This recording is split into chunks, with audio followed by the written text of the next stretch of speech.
গাড়ি কেনার পুরো টাকা নেই, বিক্রেতাকে সঙ্গম করে পুষিয়ে নিতে বললেন মহিলা। আপত্তি করলেন না স্বামীও। গত 21শে এপ্রিল একটি নামী সংস্থায় বিলাসবহুল গাড়ি পুনর্বিক্রয়ের জন্য অনলাইনে বিজ্ঞাপন দিয়েছিল বব নামের এক যুবক। দাম ধার্য করা হয়েছিল 18,000 রিঙ্গিত, যা মালয়েশিয়ার মুদ্রা। এরপরে এক মহিলা ববের সঙ্গে যোগাযোগ করেন।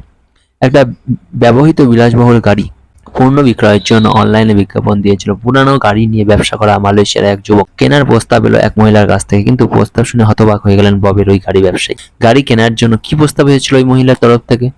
সমাজ মাধ্যমে সেই কথা জানিয়েছেন বব নিজেই। সমাজ মাধ্যমে সেই খবরটি প্রকাশ্যে আসতেই হইচই পড়েছে। বিষয়টা নিয়ে প্রতিক্রিয়া জানিয়েছেন এটা নেট নাগরিকও। সমাজ মাধ্যমের প্রতিবেদন অনুযায়ী বব জানিয়েছে যে গত 21শে এপ্রিল একটি নামী সংস্থার বিলাসবহুল গাড়ি পণ্য বিক্রয়ের জন্য অনলাইনে বিজ্ঞাপন দিয়েছিলেন তিনি। দাম ধার্য করা হয়েছিল 18,000 রিঙ্গিত, ভারতীয় মুদ্রায় প্রায় 3.5 লক্ষ টাকা।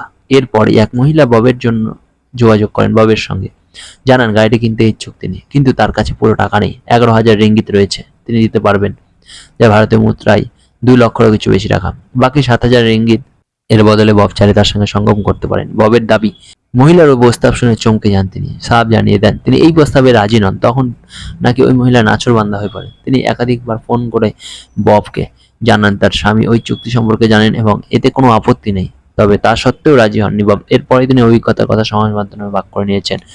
বব সমাজ মাধ্যমে জানিয়েছেন গাড়িটি অবশ্যই বিক্রি করতে চান, কিন্তু তার জন্য নীতি জলাঞ্জলি দিতে তিনি রাজি নন।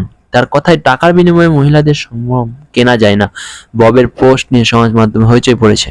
ববের পোস্ট পড়ে মিশ্র প্রতিক্রিয়া জানিয়েছেন নেট নাগরিকরা। অনেকেই যেমন ববের সিদ্ধান্তের প্রশংসা করেছেন, তেমনি অনেকে আবার এই মহিলা ও তার স্বামীর নিদ্রায়